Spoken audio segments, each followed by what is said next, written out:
Game 29, at Julius Irving. There's no way I couldn't tribute the first player to make guys truly acknowledge their own brands, and the greatest player to intertwine our franchises. Word is at _ Big J _ wears a fro because of him.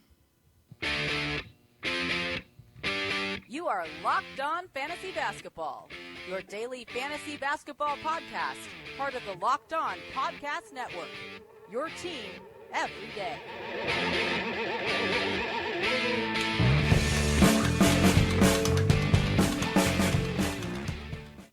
Hello and welcome to the Locked On Fantasy Basketball podcast brought to you by Basketball Monster. My name is Josh Lloyd and I am the lead fantasy analyst at basketballmonster.com, and you can find me on Twitter as always at redrock _ bball. Today we're going to be looking back at the 11 games on Wednesday, some curious decisions, some injury news of course for us to get to as well. Thankfully a relatively light day in terms of injuries, and then we're going to preview the 4 games for Thursday across the NBA. Michael Bolton, let's get to it.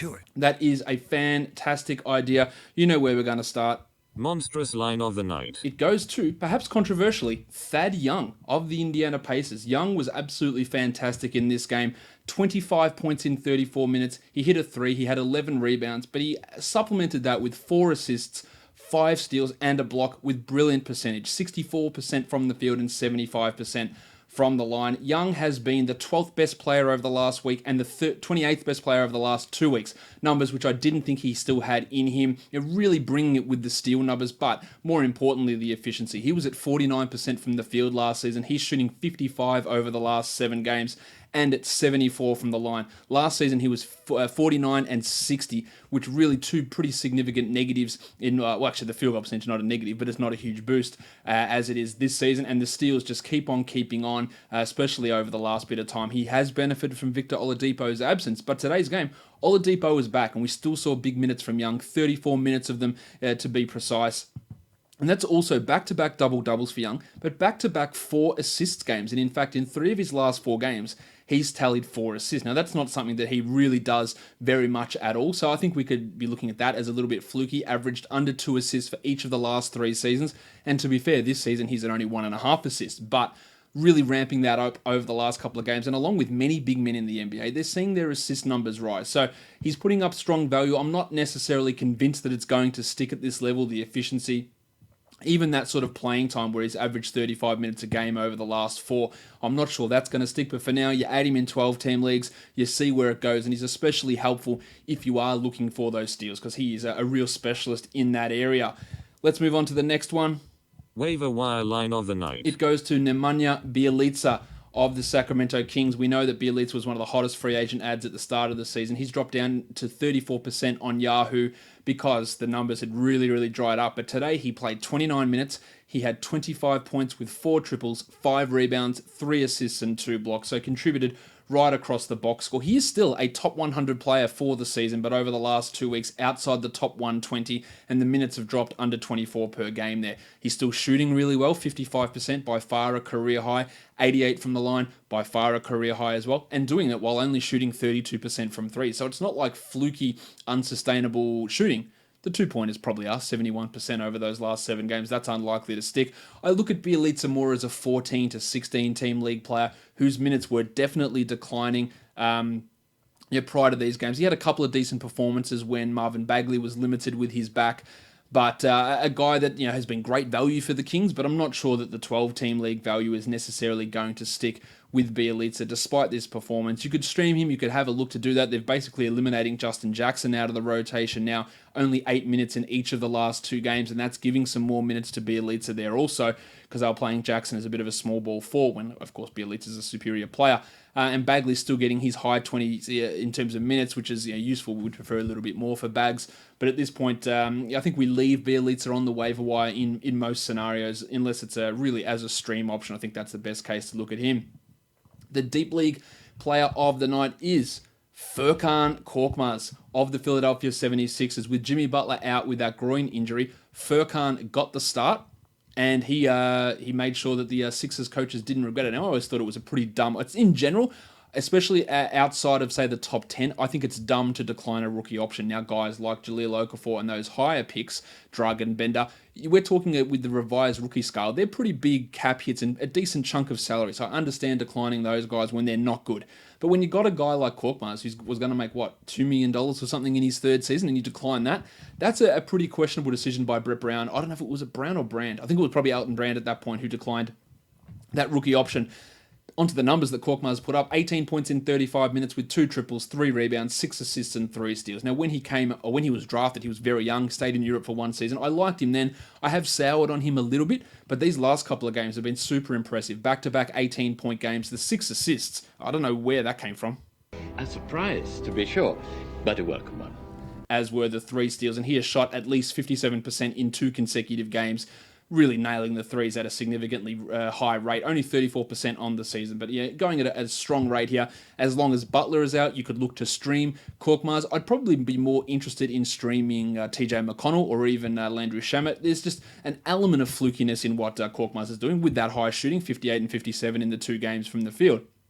But supplementing it with rebounds one day, steals and assists the next day, that's the sort of thing that makes a more valuable fantasy guy. Because if the shot doesn't fall, then some other things can come his way.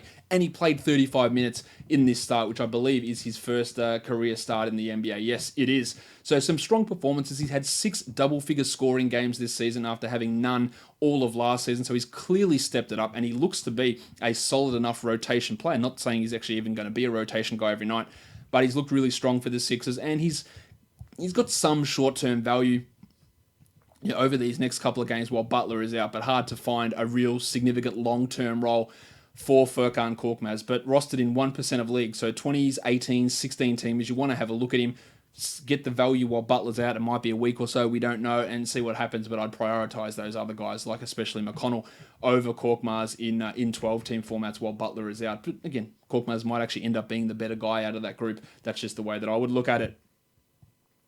The next one. Young Gun of the Night. It's his teammate. It is Benny Simmons of the Philadelphia 76ers. Simmons played 35 minutes and he had 22, 8, and 7 and brought the defense to 4 steals and 2 blocks. He was 60% from the field, was Simo, and also really strong from the line, 4 of 5. I thought he'd be able to take a significant step up in his free throws this season. He's improved. He's gone from 56 to 58, so it's not a big step up. And it is still a big issue given how often he goes to the line, but good to see a solid game from him today.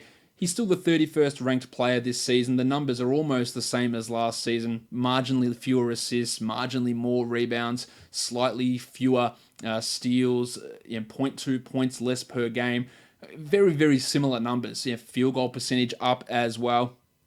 So it's been a bit of a disappointment from Simmons just in terms of not taking a step forward and not taking a big improvement in his free throws, and of course not hitting a 3-pointer.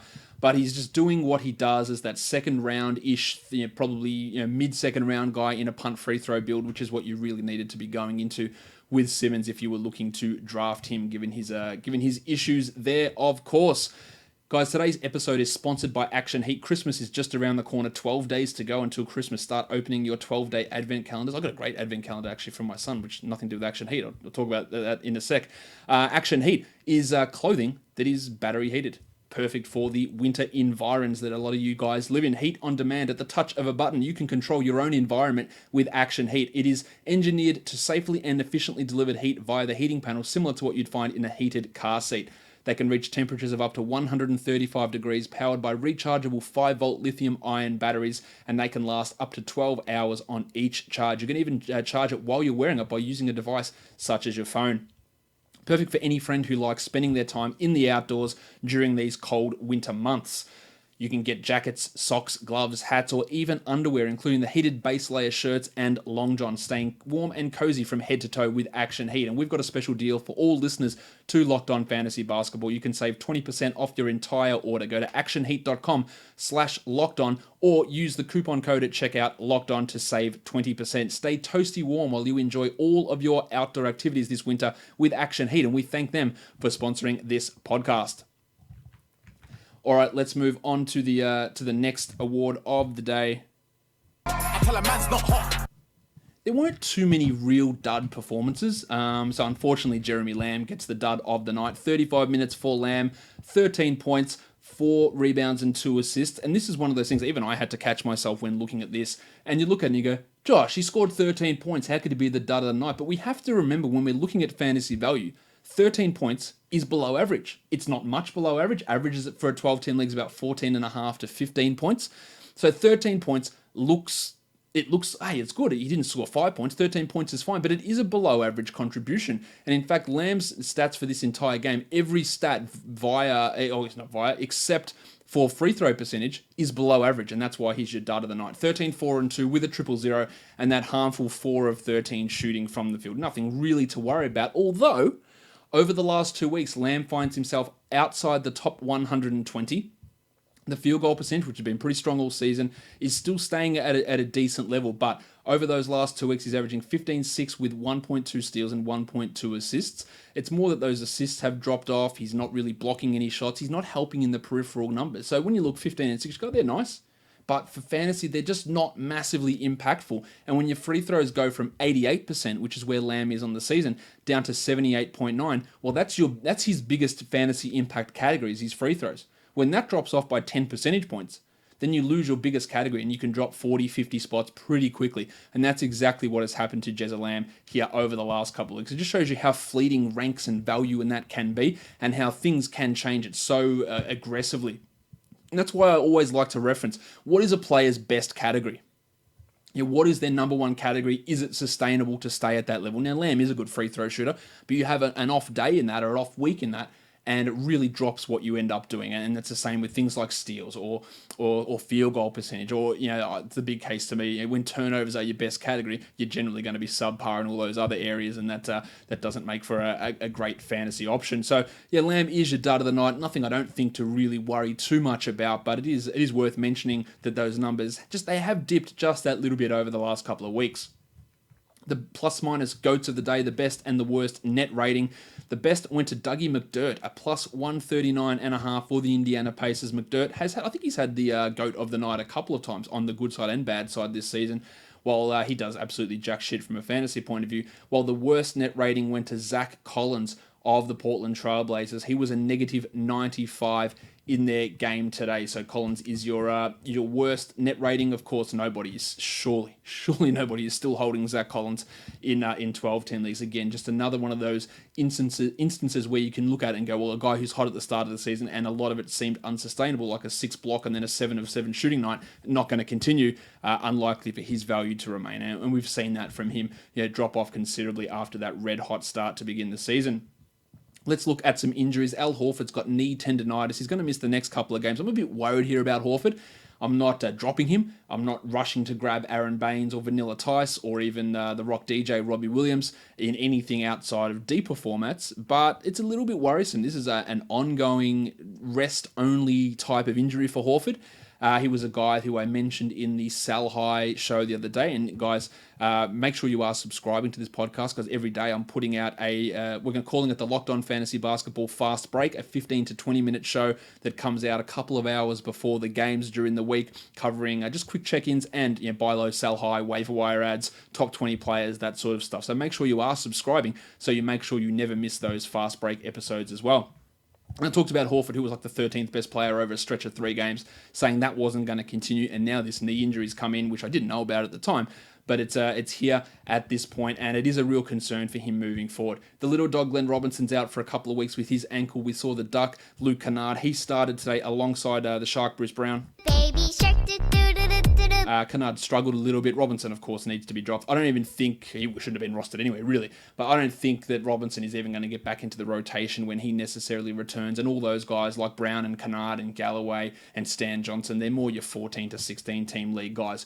I do want to talk Goran Dragic, whose knee has flared up again. He missed today's game. I'm really worried about Dragic. He was someone who I thought was significantly overrated at the beginning of the season. His ADP was sky high. I had him about the 100 mark, and even that's probably too high at this point. I'm worried. He's an older guy who we saw last season. His biggest fantasy strength through his peak seasons was that 50-51% field goal percentage. His ability to finish at the rim cratered last season. His field goal percentage dropped.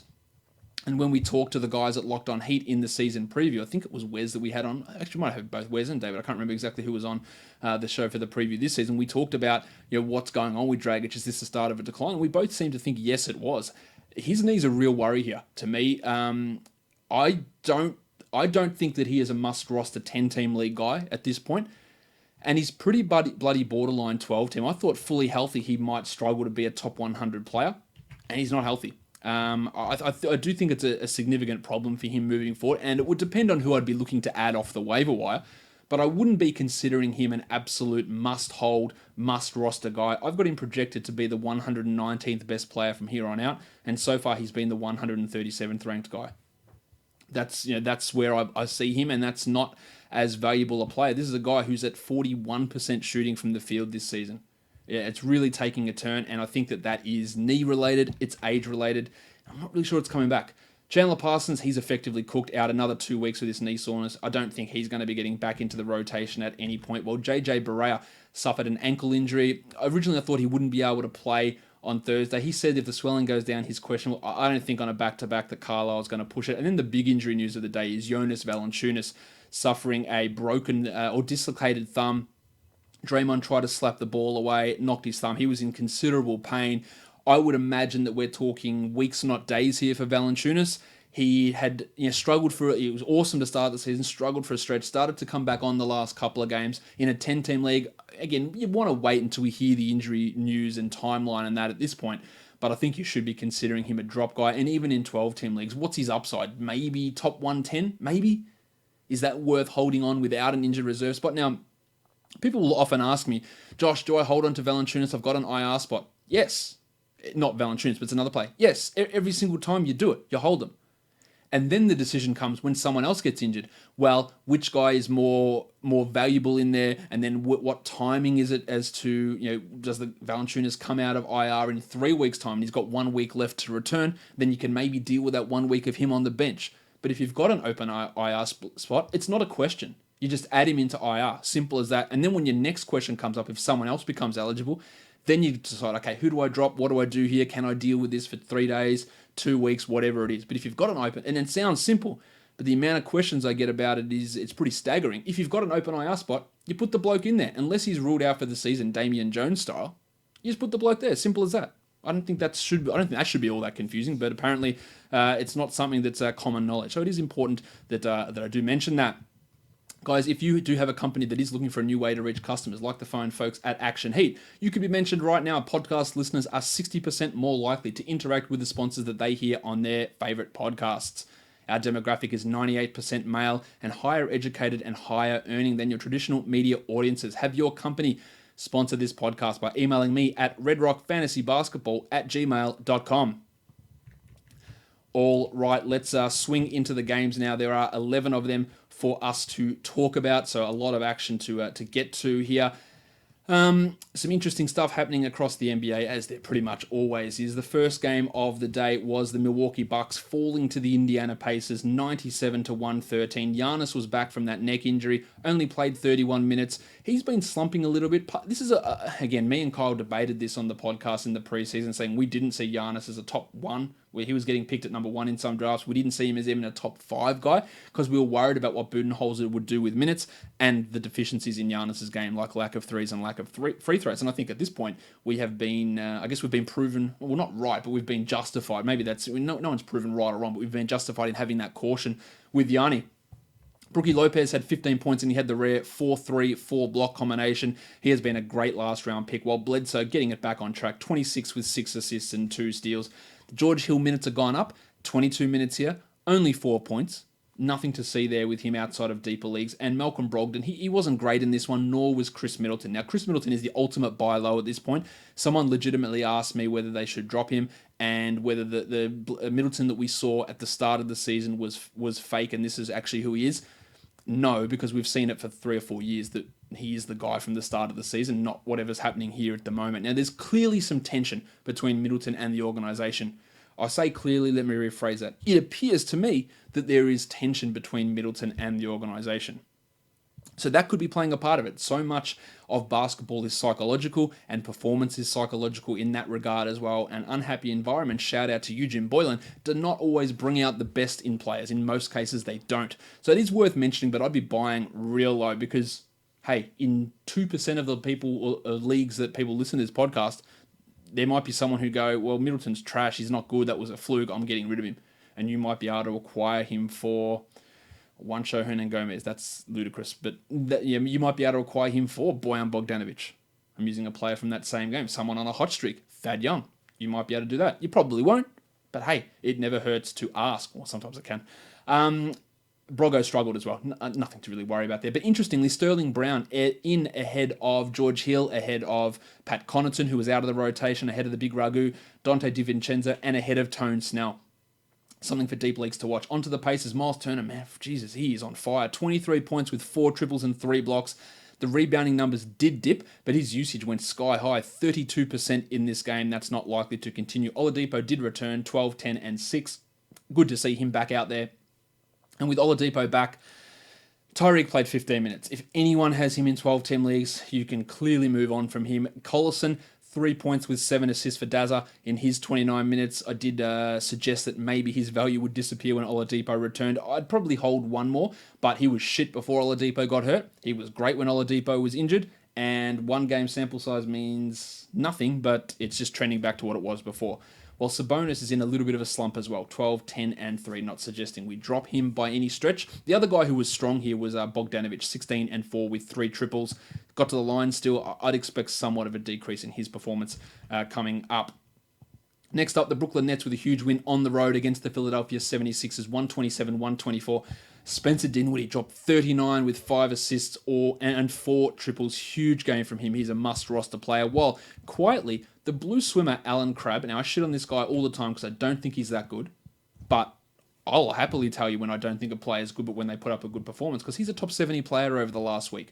16 points with 4 triples on 50% shooting. Now that 50% is coming on the back of 57% from 3, not likely to continue, but even over the last month, he's hitting 3 threes per game, and that is useful as a 3-point streaming option, even in 12-team leagues. Not a must-roster guy by any stretch, but someone to pay attention to, while my man, Rowdy Rodion's Karooks, 13 points in 19 minutes with 3 steals. This guy is going to be a top 100 player at some point in the next 5 seasons, would be my guess. This goes out to you Dynasty guys. He's forced Shabazz Napier out of the rotation. I wouldn't be stunned if Jared Dudley or Damari Carroll lose playing time to Karooks. He is bloody good, and I think he's going to be really strong for this team.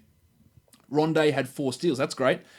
3 points in 22 minutes is not what you need. He is not a 10-teamer, and he's probably not a 12-team league guy, while D'Angelo Russell struggled. And I've got to give a mention to Jarrett Allen, who played only 16 minutes because he was massively struggling with Joel Embiid. So that minutes distribution between Allen and Davis is not something that's going to happen all that often. On to the Sixers. Embiid had 33, 17, and 6, while we've talked Simmons and Korkmaz already. But TJ McConnell, who I've talked about already, 17 points with 4 assists on 8 of 10 shooting. 29 minutes is probably the most important stat there for Tej, while Landry Shamet had 3 triples in his 20 minutes, just like an Alan Crabb who's available in more leagues. Shamet only rostered in 1% of leagues, so he is available in every format, basically. 16-team leagues, I think you have to have Shamet. I don't know why he's not rostered in the more leagues than that. TJ McConnell, 2%, Korkmaz, 1%. There's value in these Sixers guys, so you can go and have a look at those players. Next up, we look at the Detroit Pistons and the Charlotte Hornets. The Hornets get the victory, 1 point, 108-107. Andre Drummond, the free throws again, but 14 and 13 with 6 blocks is nice. While Langston Galloway, is it possible? Are we passing the baton over? Sometimes maybe good, sometimes maybe shit. Not quite. I'm still going to give it to the Chief, but man, he goes from good to horrible to good again. 17 3 points. Let's try that again because English is not my first language. Clearly, 17 points with 3 triples, 2 assists, and 2 steals for Galloway. He's rostered in only 2% of leagues. He needs to be rostered in more than that. And in deeper leagues, you've got to look there. While Reggie Jackson had 18 points. Blake Griffin back from a rest, 26, 10, and 7. While the Shark, Bruce Brown, Baby shark, 8 and 6, but bringing the defense, 1 steal and 2 blocks, had 2 assists as well. He's only really a deeper league guy, but I don't mind him long term. While the Duck, Luke Kennard started, it wasn't the best night, 6 and 4. He's just a watch guy at this point. Kemba had a really strong game despite the piss poor field goal percentage. He was 8 of 25, 32%, but 31, 8, and 9 is really strong after some down games from him. Or we had 38 minutes of Marvin Williams because Michael Kidd-Gilchrist was a scratch that we found out 5 minutes into the first quarter. Oh, yeah, by the way, he's not playing. Like, anyone want to tell us he's not on the court warming up, he's not in uniform, he's inactive on the list? Why are the Hornets tweeting this out 5 minutes into the game? This shit needs to change across the NBA. And, you know, I tweeted this out and said, oh man, no one had him in their DFS lineup. It's not the point. Like, it's I don't care if anyone had him or not. Like, just transparency would be absolutely fantastic and rules that should be followed. I don't know. Maybe that's too much to ask. Cody Zeller, 12 and 9 in 27 minutes. He is really staking a claim as a boring-ass 12-team league guy. I'm always going to reference this, but it's Taj Gibson, what Taj Gibson did last season. Solid enough numbers, zero upside, but he's pushing up at the moment, and he's looking pretty solid. Well, I hate to say it, I'm pulling the pin on Nick Batum. I've already pulled it in 10s, and in 12s, I'm done. I don't see it changing. He'll have an occasional good game, but we're talking 80% shit at the moment. The offense is not focused on him. He's not aggressive. He's done. I'm out. I'm out on Nick Batum, and he is a bloke that I've loved as a fantasy contributor for a long time, and I am officially out on Nick Batum. Next up, let's look at the Boston Celtics and the Washington Wizards. It went to overtime. The Celtics win 130 to 125. No Jaylen Brown, who was out with an illness in this game, and Gordon Hayward and Al Horford were also out. Hayward also ill. Kyrie was great, 38, 3, and 7, while Marcus Smart played 39 minutes and put up a ripper of a line, 18, 5, and 3 with 3 steals. When Jaylen's back, it does really temper what Smart can do, and I'd leave him as a stream type option or really specific builds, more of a 14-teamer. While Marcus Morris, I saw someone tweet today that he's been the Celtics' best player, and I was ready to laugh at it, and then went, you know what? Consistency-wise, he probably has been. Now, I think Kyrie's been the team's best player, but Marcus Morris has been the team's second best player this season, and that is absolutely stunning. 27 and 9, you continue to roster him. I don't believe it's going to continue, but we're almost 30 games in now, and you've got to give credit to that. Terry Rozier played 35 minutes, had 10 points and 4 assists. I don't think I'm probably going to cop shit for this. I don't think he's a more overrated player in the NBA than Terry Rozier. I just don't think he's as good as what he thinks. I think he's a worse Reggie Jackson. Man, can't wait to get him. He's going to be awesome as our starting point guard, and he's not. I don't think he's going to be a good starting point guard when he ever gets that opportunity. I just don't think he's that good. I think he's got a good personality. I like the way he plays. I like his hustle. He's a great rebounder. I honestly don't think he's that good. I think he's overhyped significantly. The Rock DJ Robbie Williams had 2 blocks in his 14 minutes. He's going to find it hard to find a regular role when everyone's healthy, but it's good that he got 14 minutes even with Bainesy healthy. It helped that Vanilla Tice was in foul trouble, but he's definitely a name to watch. While Jason Tatum continues to not step forward in his second season. 12 and 12 on 16 shots, just not taking that step forward or the progression like he and Donovan Mitchell and Ben Simmons. None of them have really taken any sort of step forward. On to the Wizards. John Wall was back. Played 41 minutes, Scott Brooks, 34 points, 6 rebounds, 13 assists, 2 steals and a block, and then hurt his foot at the end. And the free throws continue to suck. And again, we're 30 games in. Maybe he's just a shit free throw shooter and a punt free throw guy now. Not quite punt, not Russell Westbrook punt, but shit. I don't know. I don't know what's going on with it. But we're worried a little bit about the foot. That's a concern that he hurt at the end of the game in overtime. We'll see what happens there. Otto Porter was out, so Jeff Green started. My name is Jeff. Anytime you can get 45 minutes out of Jeff Green, you got to do it. 22 and 10 with 2 threes, a steal and a block. And this is our monthly big Jeff Green game. With Porter back, or when Porter's back, he's not going to be able to do that. Oubre backed up his strong game with another strong game. And it didn't come on 60% shooting, so that's a positive. He's really increased his defensive stats this season, which is an impressive thing. A guy who I thought was really not a good fantasy player. And I'm still not convinced he's a good player, but he's putting together some strong numbers. Still, though, over the last 2 weeks, he's not a top 100 player, and that's in 29 minutes while scoring 15 points on 48% shooting. Because he just gets no assists, low rebounds, doesn't take or hit many threes, and that always does limit him. Now, today's line is good, and he's worth having a bit of a flyer on, but the decision's going to be who you drop to add him, and if he's got any value when Porter returns, which he probably doesn't. Thomas Bryant is doing impressive-ish sort of things, but not enough to be a must-roster guy. While Markieff Morris, who had that strong run when Dwight Howard was first out, has cooled off, I would still have him as a 12-team league guy at this point in the season. Next up, we have the New York Knicks and the Cleveland Cavaliers. You're going to be stunned. Absolutely flawed, but David Fizdale changed his starting lineup again, and we had the Fort Kevin Knox going in. I've got no problem with that move whatsoever. Knox played 33 minutes. He literally should have started from opening night, and he was slated to, of course, until a day before the season when Fizdale decided to reverse back on everything he had said in the weeks leading up and brought him off the bench. Another solid game, 19 and 7, added 2 blocks, had 3 threes. That's pretty strong performance. But again, the ranking and the overall value that he provides is not great. Over the last 6 games, Kevin Knox has played 31 minutes, so minutes haven't been a problem. He's the 155th ranked player, despite averaging 16 and 7 with 2 triples, because he's shooting 61% from the line, 40% from 3, 2 assists, half a steal, half a block. Negatives in many areas and big negatives in some areas. But in saying all of this, a bloke getting 30 plus minutes who's going to be able to bludgeon his way into points like the Padawan Colin Sexton is worth rostering. You've got to deal with those negatives and you've got to understand that he is not a great fantasy guy. And so I wouldn't drop someone like Kyle Anderson for him who contributes in multiple areas. And remember, points are as valuable as assists, are as valuable as steals, are as valuable as blocks. They just come in different quantities. And that's what influences overall value. Ntilikina left for dead, and now he's back. 16, 3, and 4, a steal and a block in 24 minutes. I don't know what this means. I don't know what it means for him when Trey Burke returns or when Alonzo Trier returns. I get the feeling he's going to be up and down all season, and I'm not adding him, but it is encouraging. While Hardaway had 20 points, and Moutier, who had played 22 minutes the game before, played 31 here, 16, 8, and 7 with 2 steals. Bad efficiency and worth a look in 12 teamers, but I don't have confidence in what his playing time is going to be, so I'll probably leave him as more of a deeper league guy. Remember when Damo Dotson was the hot guy? Oh, you got to add him, man. He's going to get all these big minutes. It's going to be awesome. He played him 19 minutes. Now, foul trouble limited him, but the production and that unsustainable shooting was unsustainable. Who knew? 4 points with a steal and a block for Damo, still just a watch sort of a guy. While Hazonia only played 11 minutes in the bench role. I imagine that when Trier and Burke returns, Hazonia won't be playing. Same with Courtney Lee. On to the Cavs. Now, I was getting ready to lose my absolute shit at Larry Drew today, because I did mention this yesterday, that there was every chance that he was going to start Channing Frye or Ante Zizic ahead of Larry Nance, even with Tristan Thompson out.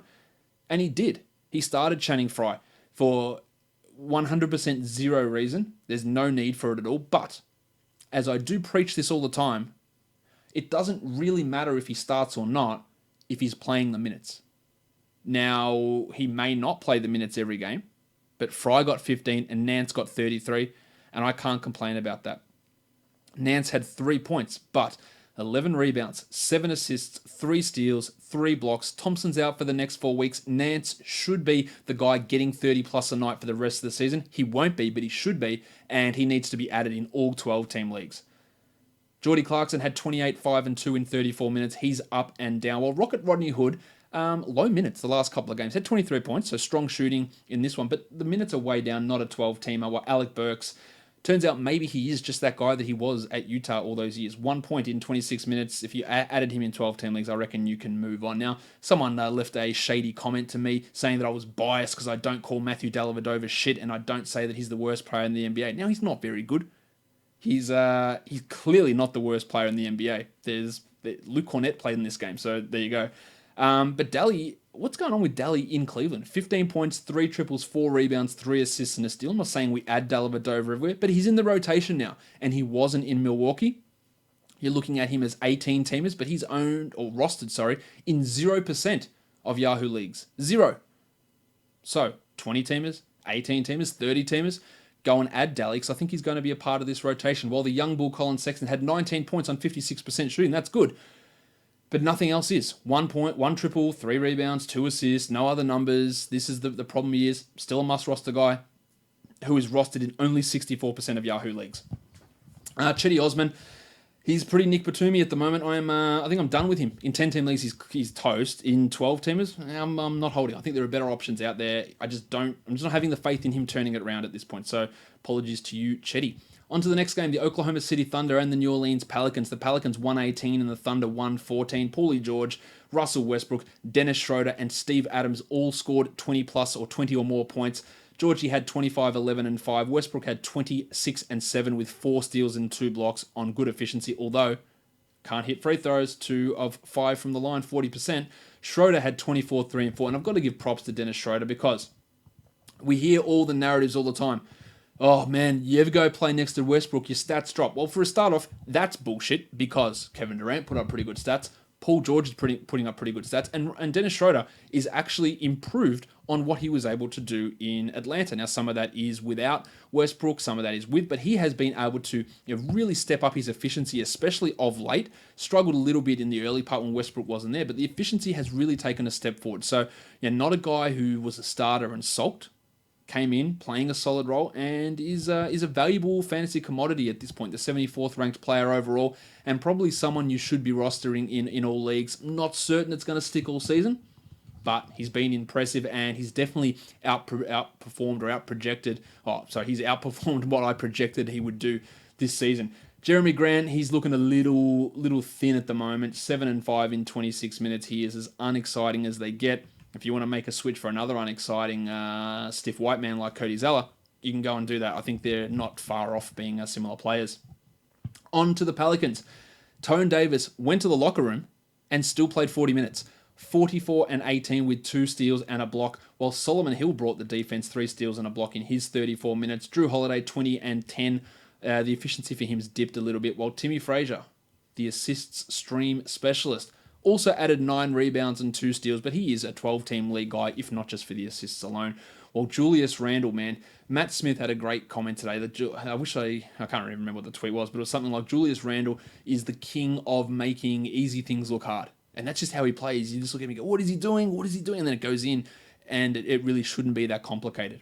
But it is, and it's successful. Another 22-12. The free throws were a real issue. And, of course, this came without Nick Mirotic around, who was out for a couple of games with that ankle problem. We'll see how long it takes him to actually return to action. Next up, the Portland Trailblazers and the Memphis Grizzlies. The Grizzlies win 92-83. CJ McCollum does very well against Memphis. He dropped another 40 on 59% shooting. Great game from him. While the Chief, Al-Farouq Aminu, the original, Sometimes maybe good, sometimes maybe shit. he was medium. 10-4 with 2 steals and 2 triples. He's a 12-team league guy at this point. Evan Turner played 32 minutes with Mo Harkless resting, while Jake Layman played his 14 minutes. Remember that game he had 2 games ago where he went bananas against the Suns? Turns out that's not him. Shocker. Yusuf Nurkic had 1 point. No, he didn't. He had 2 points. He made 1 field goal. He missed 14, but he made 1. 10 rebounds, 2 steals, and 3 blocks. That was the making of a very sexy line if he didn't miss almost every single shot that he took. Just a horrendous shooting night from Nurk, while Lillard struggled. 14 points on 18 shots. The 7 rebounds and 2 steals are out of the ordinary. But man, imagine you had Nurkic and Lillard on your team. That is disgusting. 33 field goal attempts, 5 makes. That is tough to recover from. On to the Grizzlies. Wouldn't you know it? They won. And Jaren Jackson Jr. played 31 minutes. 14-6 for Triple J, 2 triples, 1 steal, and 2 blocks. He's back. Hopefully he's back and remains back. JaMychal Green hustled his way nicely, but only got the 23 minutes. The defense from JaMychal Green has been impressive. 2 steals and 2 blocks, and didn't miss a shot. He does have that borderline 12-team league value. He's a Jeremy Grant type who's got 0 upside and is going to have some shitter nights coming up. But yeah, solid enough. While Marc Gasol still can't shoot, 9 points on 15 shots, but 7 rebounds, 5 assists, 1 steal, and 6 blocks. And Joakim Noah is helping him. He's helping the team in terms of lightening his load, but it means that sell-high window very firmly closed for Gasol a while ago. Conley had 23, 6, and 6 after that hamstring issue, while 4 and 12 for Kyle Anderson. On to the next game, we're looking at the Atlanta Hawks and the Dallas Mavericks. The Mavericks win again at home. It's going to be interesting to see whether they can get their 3rd win on the road against the Suns on Thursday. The Mavericks 114, the Hawks 107. Trae Young is back. 24 points, 10 assists, and 2 steals. He was out. On the Locked On Fantasy Basketball Fast Break, I did the top 20 rookies over the last 2 weeks. Trae Young wasn't in it. He was the 24th best rookie over that time because the shot has struggled. It was always going to bounce back to a degree. Maybe not to this level at 55%, but the 10 assists, the 2 steals, 24 points. If he is on your wire, I am adding him. You do have to watch for the field goal percentage. It's not as bad as what some people make out that it is. It's bad, no doubt about it.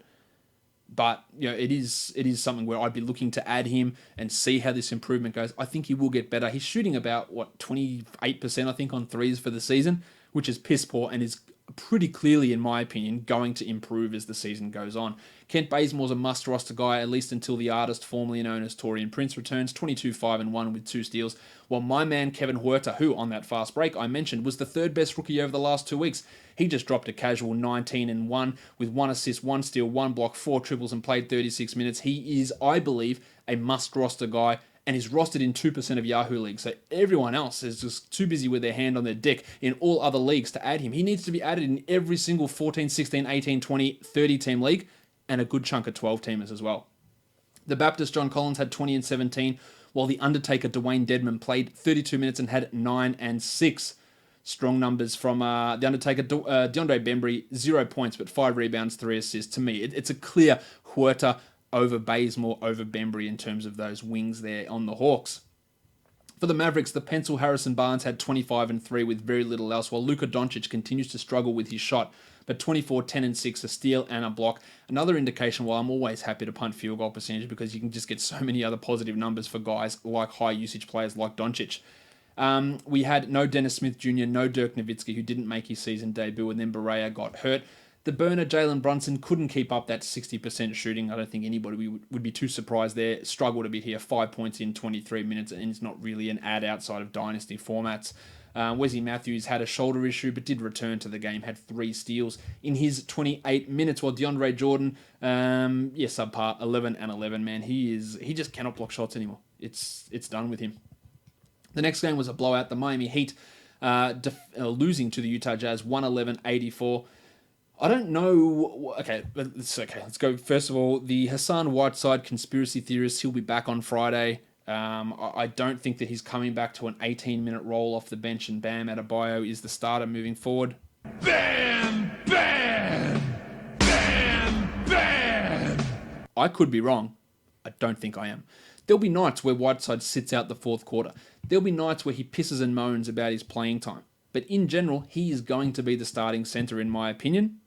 And Bam will be the backup, and the minutes will fluctuate. And he still hold on to Adebayo, who wasn't great here, 3 and 5 with a steal and 2 blocks in 27 minutes. But I think in a week's time, we're going to get to that situation where he plays 18 minutes, 24 minutes, 18 minutes, and you see that, Whiteside's back in there, and nothing's happening. We'll see. Derek Jones Jr., who had 3 steals, 3 blocks last game, he just came out with the casual 8 and 4 with 5 steals in this game, just really racking up the defensive numbers. A deeper league sort of a player. Tyler Johnson started and is piss poor, 22 minutes. I wouldn't be stunned if him and the Duke Wayne Ellington are both out of the rotation when Whiteside and Dragic return. While Justice Winslow, I did express skepticism that perhaps the high percentage shooting wasn't going to be able to remain. He had 9, 4, and 2 on 33% shooting, and back to that guy that we've seen through his first 3 seasons.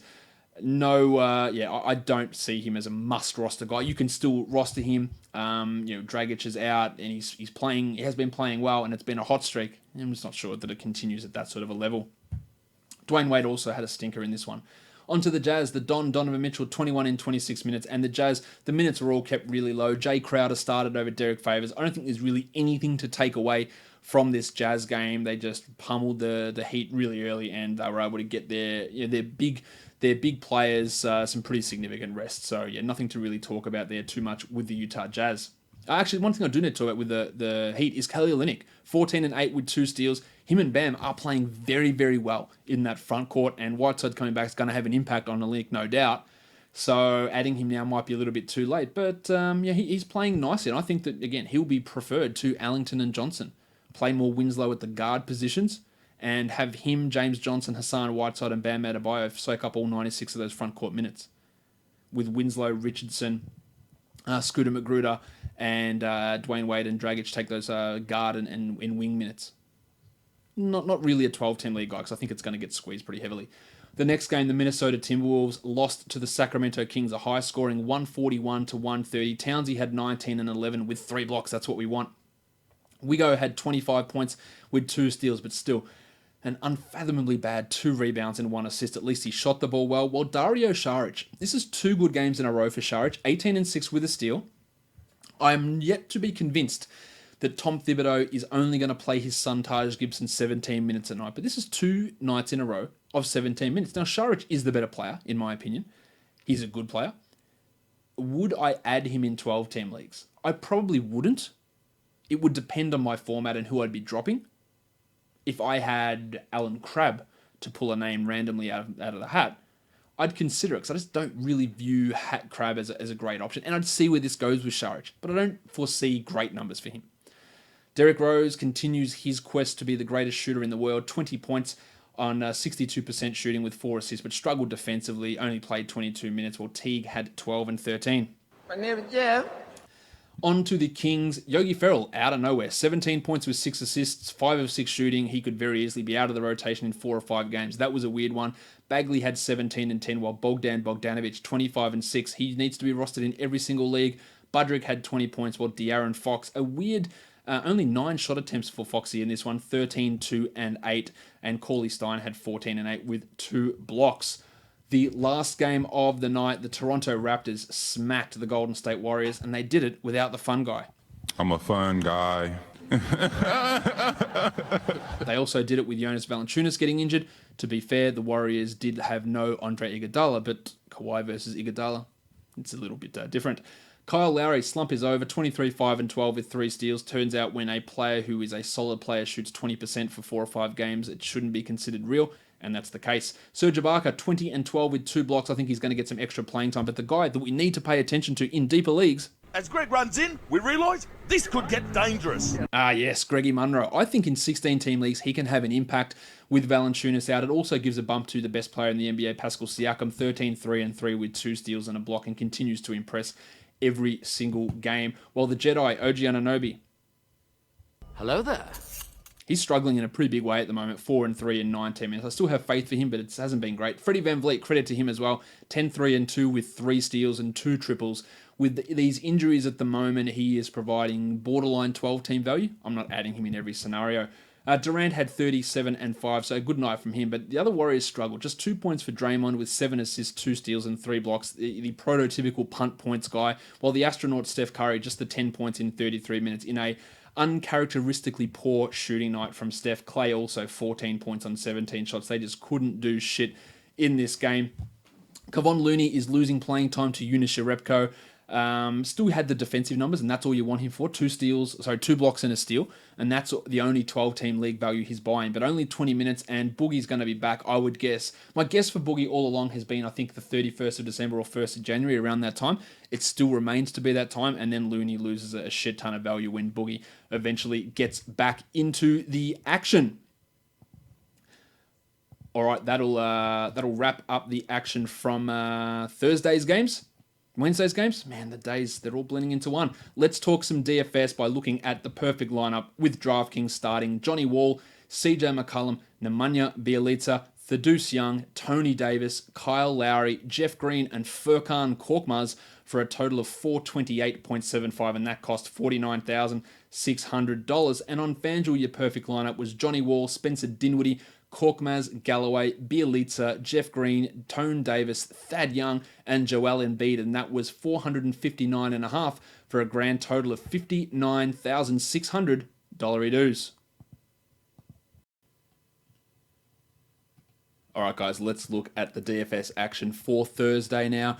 We have got how many games we've got on? We've got 4 games on Thursday. Just trying to get my bearings there. The first one of those, we're going to be looking at FanDuel pricing today as well for this slate. The first game we look at is the Los Angeles Lakers traveling to take on the Houston Rockets. No Brandon Ingram in this one to throw punches, no Rajon Rondo to start shit. So we'll see exactly how this goes down. Not sure who Chris Paul's going to spit on, but we'll see how this all happens here in Houston. The Rockets favored by 5 points. The total 226. Kentavious Caldwell-Pope has been rumored to be moving to the Houston Rockets. Is he potentially auditioning for his new team? I guess we'll see. Brandon Knight, interestingly, for the Rockets has been upgraded to probable, and we've heard Mike D'Antoni talk about Knight recently. There could be an opportunity for him to find his way into the rotation, especially with Jim Ennis sidelined for the next couple of weeks with that hamstring issue. Let's look at this one from the point guard perspective. Chris Paul's shooting has struggled recently. He's at 8,200, but he did drop 50 points last game. He does play well against the Lakers in general. He's not a bad guy to have a look at, especially against this Lakers team, whose defense has been quite good, but Paul is averaging 46 against the Lakers the last 3 times. I think he's a solid enough guy with, I guess, maybe limited upside here, while Lonzo Ball at 7,300. Now, Lonzo exceeded that number in his last outing, 38 points. I think that's just a little bit too high for Ball with the uncertainty of how Luke Walton's going to deploy him. The shooting guards is where I really like the value. Josh the Hitman Hart, 4,500. He's been a bit up and down in replacing Brandon Ingram, but in the games he's played against Houston in his career, he's averaging 33 points. That's a good start. And he's going to get that starting job again in this game with an opportunity to push past 25 or 26 points. Jimmy Harden's at 11,500. His last few games have been definitely disappointing for him, averaging just 36 points across the last 3, but has made a history of putting up big games against the Lakers, and I expect Harden to get back on track in this one. While KCP, I mentioned him earlier, he's at 4,100. He's been getting you 20, 21 points a game recently. That's solid enough at that salary. Not a bad guy to put in as that cheap price player on FanDuel with that potential to drop the lowest score the way that FanDuel does run their system. Now, of course, that small forward, LeBron James. he is at, actually probably before I get to him, let's talk Eric Gordon, who's at 5,100. The projections really like him. I don't really like him that much. He's likely going to start. I think if you're going to use Eric Gordon, and I would consider it just because of how much the projections do like him here and the real boost that he can get based on matchup and opposition.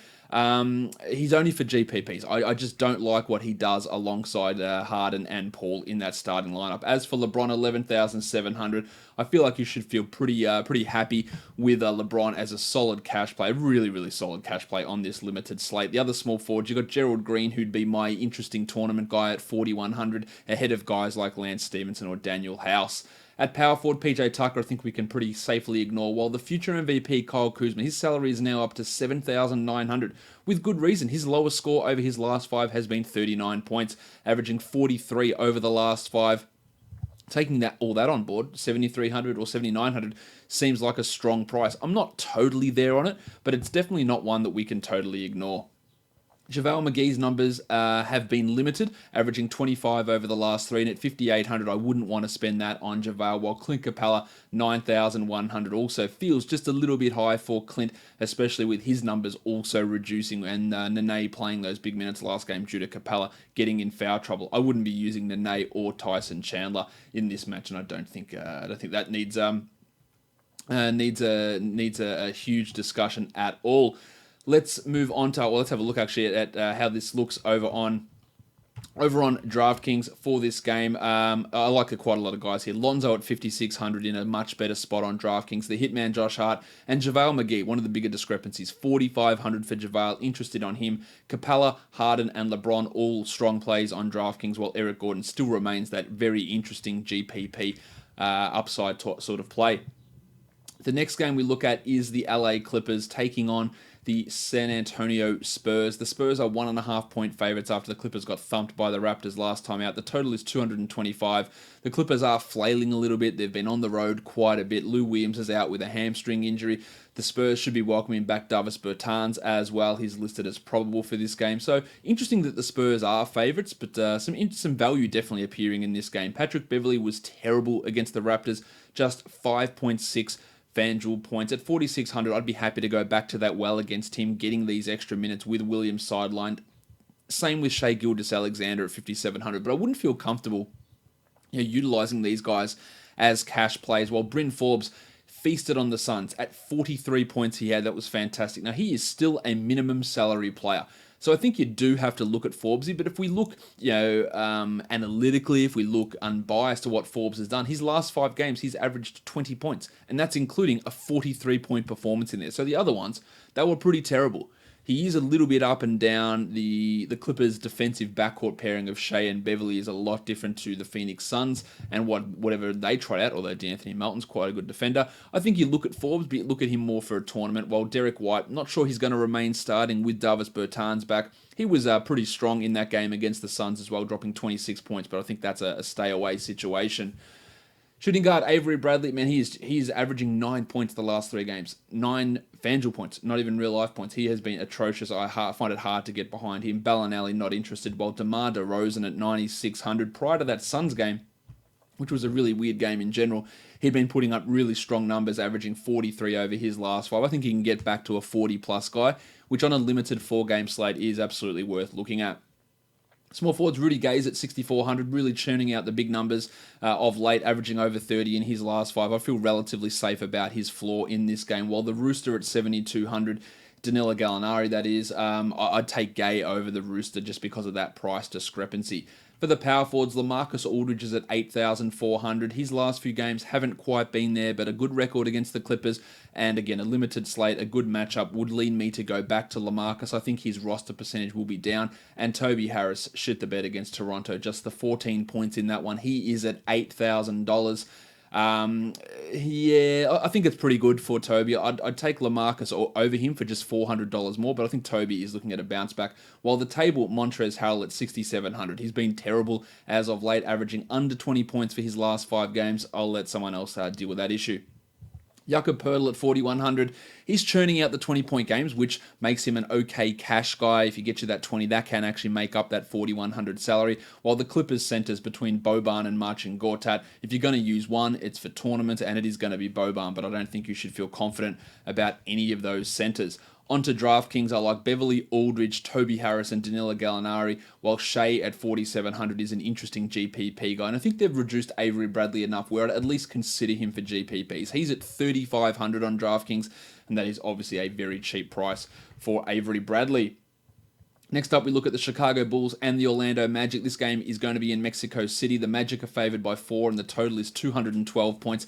Evan Fournier missed last game. He's likely to return here, while Johnny Simmons is dealing with an ankle injury, so he is currently listed as questionable. At the moment, we'll see exactly how that pans out. If Johnny Simmons is out, that means more minutes for Wezawundu, but more likely Terrence Ross and John Isaac get a couple of extra minutes there as well.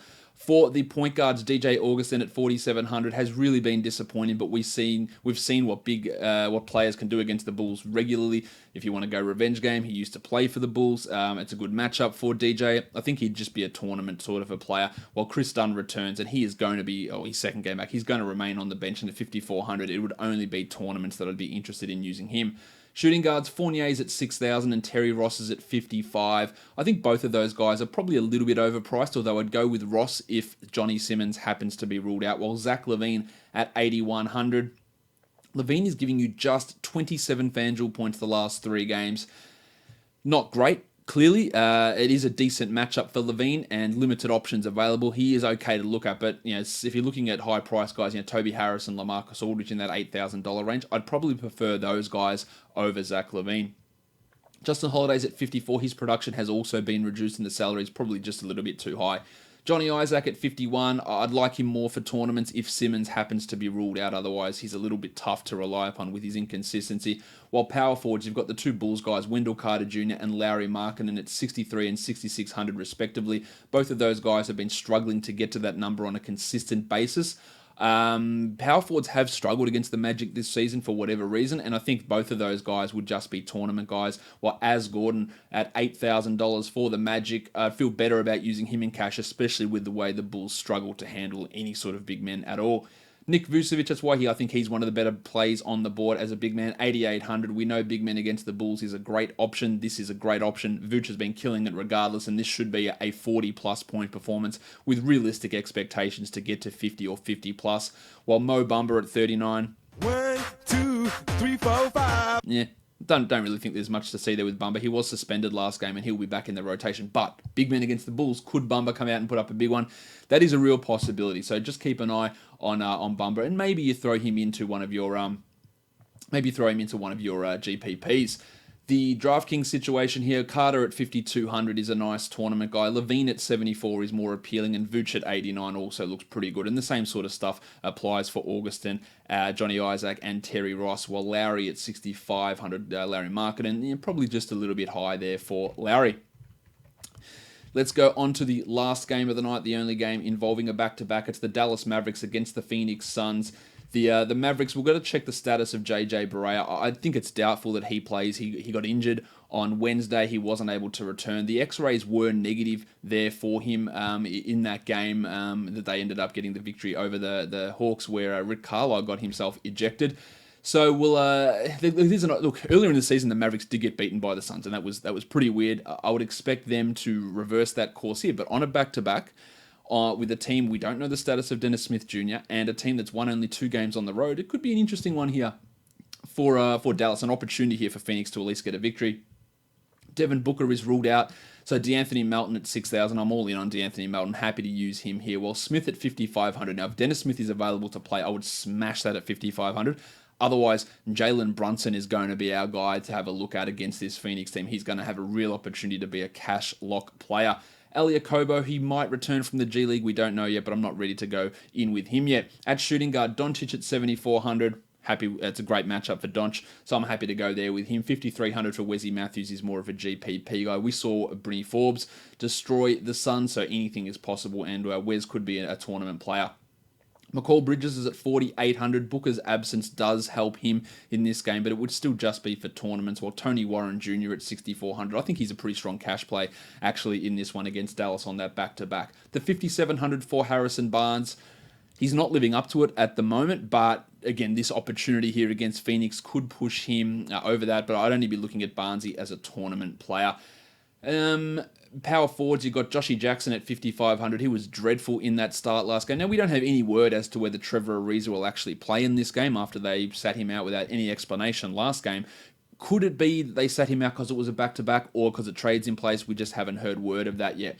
Jackson at 55, I think, is a relatively strong option. He did shit the bed for the Suns last time with only 18 points. But high 20s is a realistic floor. I think you all know 25 is probably a realistic floor here for Jackson with an ability to go for 30, 35. And that makes him appealing. 4,800 for Richaun Holmes is not really doing it for me.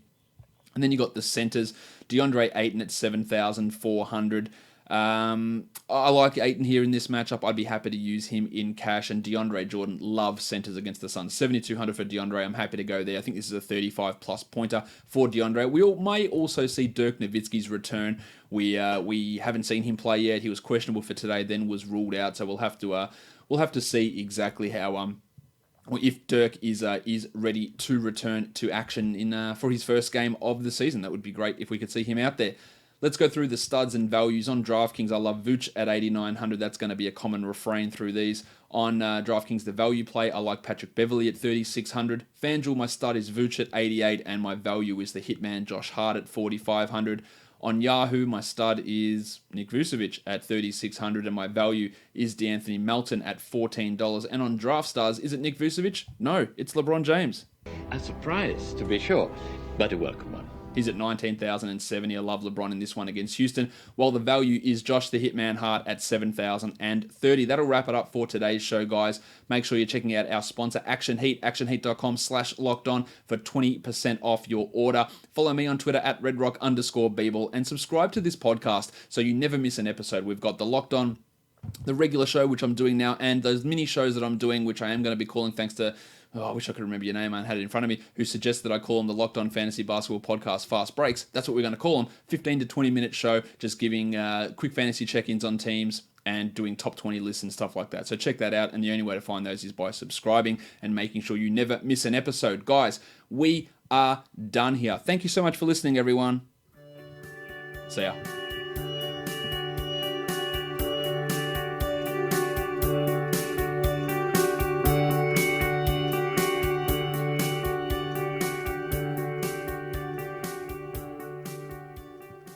Spencer Dinwiddie.